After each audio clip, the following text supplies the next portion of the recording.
Oh, hang on, guys. Hang on. Hang on, I got a stack of records here that my buddy Septum sent me. And I also got a package from my buddy Mike. So we're going to talk about these here in a second. Stay tuned.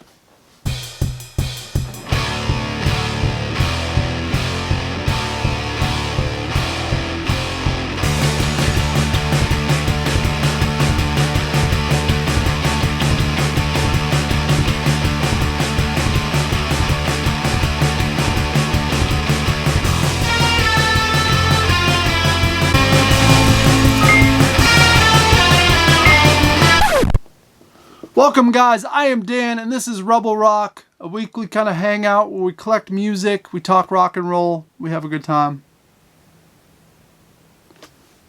I can hear my brother-in-law playing guitar 2 apartments down, so that's nice. The first thing I got in the mail was from my buddy Mike down in Pennsylvania. It's been awesome talking with my friend Mike. He started a band a couple years ago, and I feel like I've been on board for the whole ride. He keeps me in the loop. He sends me all the demos, so I get the early access to a lot of this stuff, and I love it. You know, he's a really good guy and a good friend. So he sent me the Whiskey Bats, is the name of his band. Flesh Eaters is the name of the album, and what they are is a horror punk band. When I think about how I'd mash it up, think maybe The Unseen. It's got kind of like that street punk sound of the late 90s, early 2000s mixed with horror themes. So you could say the Misfits-esque, you know, in that regard. I'm thrilled. I've heard a few of these songs because I had early access to it. But I think that was really early stuff. They were just coming on, hot off the presses from the studio. I don't think mastered or anything. So I haven't heard the whole thing, but I'm thrilled to. I think that's a great cover. And these guys, they produced this themselves. So I much respect for them for doing that, because I know it ain't easy and it ain't cheap. So I'm thrilled to give this a spin. It's hot off the presses, guys. And he also sent me a fresh t-shirt. Look at this. I mean, that's a great logo. That's just a beautiful shirt, too. I'm definitely going to rock this. Don't judge me if you've watched like the last 5 episodes and you're like, you're wearing the same Bell shirt. It's because I've filmed 5 episodes in one day. So I've worn this once. Maybe next episode I'll wear the Whiskey Bats. I will, actually. It's a great shirt. Mike, thank you so much. Appreciate it, brother.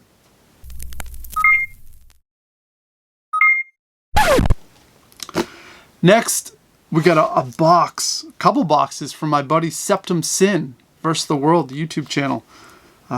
He's been a longtime friend, supporter of the channel, and he said he had a bunch of records. He was cleaning up his house, and there was a bunch of records, I guess, just kicking around that were going to get donated or tossed out. So he's like, I'm going to send you. And I was like, Septum, are you sure you want to just do that? Like, sight unseen, like, take a photo so I know what you're sending. I don't want to, like, it's not cheap. And he's like, don't worry about it. I'm just going to send them all. So I've picked through and chosen my favorites, because there was a lot of stuff. A lot of stuff I didn't know. Stuff that I probably didn't necessarily need. So I had to make sure, this is the cream of the cream right here. Stuff that needs to stay. Because we got limited space. We're going to start by going through, there were some 7-inch singles in here. We got this Lunar Landing, Man on the Moon.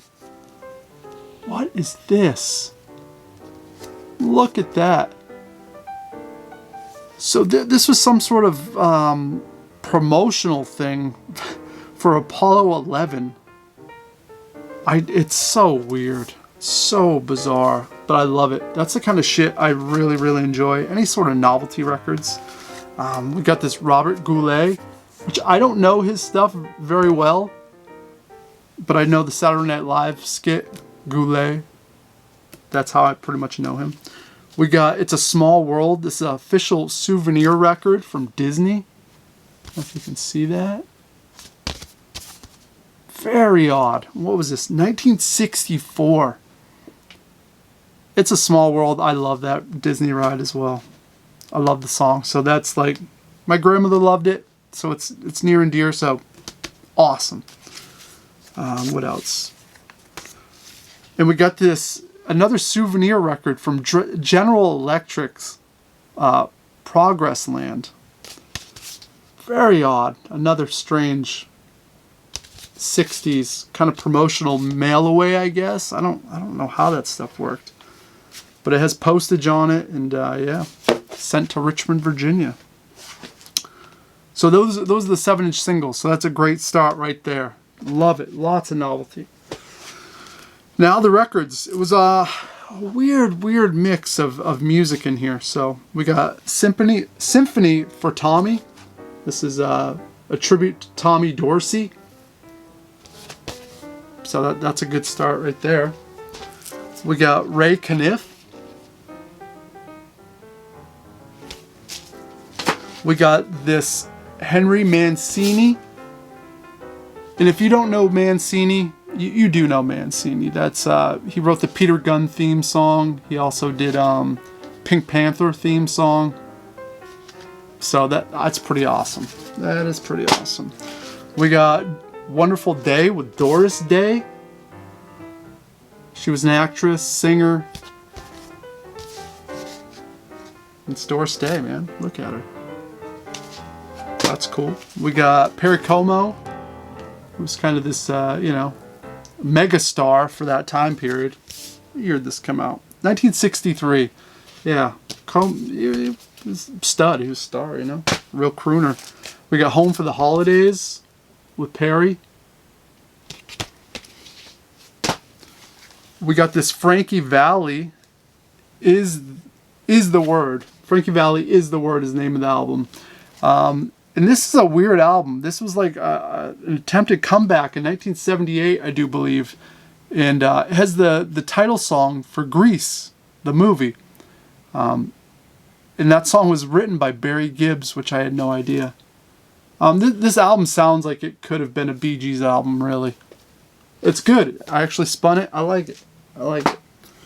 We got another Doris Day album here. Man, she was a megastar, huh? We got Bing Crosby. I love Bing Crosby. His Christmas stuff, his voice. We got American Anthem soundtrack. And this has, who's on this? In Excess is on here. Andy Taylor from Duran Duran. Stevie Nicks. This movie's supposed to be really bad, but a good novelty soundtrack. We got Flip Wilson. Paving the way early on for comedians. Did a lot of cool shit. Look up Flip Wilson. Do some history on him. Kool and the Gang, Emergency. Great mid-80s kind of funk rock and roll record. Yeah, this came out in 84. It's good. Synth heavy. All live instruments. I like it. I spun that one too. Another Mancini album. We got the Oak Ridge Boys. These guys were a a gospel singing group originally. That's what they were, and they kind of morphed into a little more full southern rock band. But I spun some of this too. Surprisingly good, even if it is on the Jesus front, which I don't get behind at all. But there is some merit to the music here, so not bad. Neil Diamond, Gold. Love Neil Diamond. So many hits. Solitary Man, Sweet Caroline, Kentucky Woman. Awesome. We got Boots Randolph's. I don't know much, but I'm assuming instrumental kind of jazzy kind of stuff. We're going to find out. I don't know. I got to do more research on them. I don't know much about them. We got one of the later Aretha albums. What is this, mid-80s? 85, yeah. So whoever had these records was like, hey, in 1985, I need to buy some albums. Kool and the Gang, Aretha, yep, we're doing it. Oh, this is a good one. I've wanted this album for a while, so when Septum Sin sent this one, I was like, what? Stevie Nicks. Name of the album is The Wild Heart.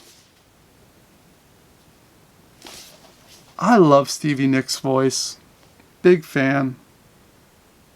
And this is one of these records, I'd like to check out all her solo stuff, but I feel like this is a great starting point. This came out in 1983. I love that cover too. Belafonte on Campus.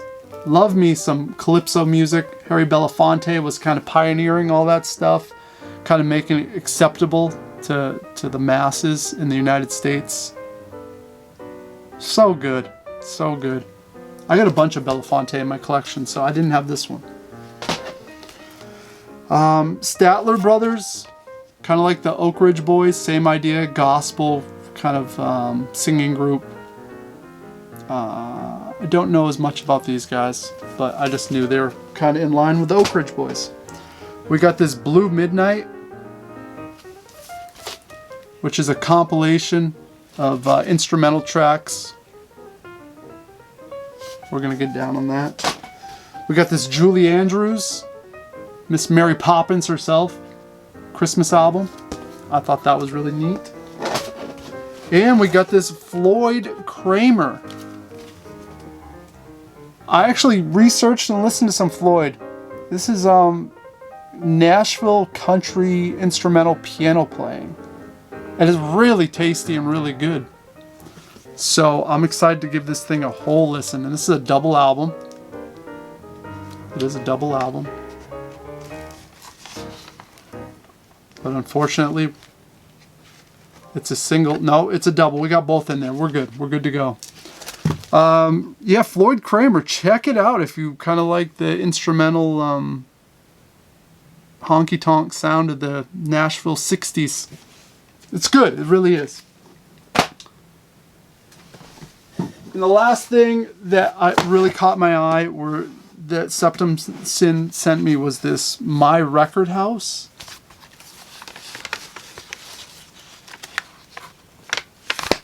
He sent me 2 of these, and they're chock full of records, but I can honestly say I don't think any of these records are up my alley. But the book themselves I think is fantastic. It's like a CD book, but for records. So I'll probably pull these out and replace it with loose 45s that I have. I have a bunch of them. A bunch of glam stuff. So, Septum Sin versus the World YouTube channel. Thank you so much. Lots of stuff to listen to. I'm thrilled about it. I hope you guys had a good time going through these packages with me. Once again, thank you. Septum Sin. Thanks, Mike. Thank you for watching, everyone. Till next time, do what you do, and toodaloo.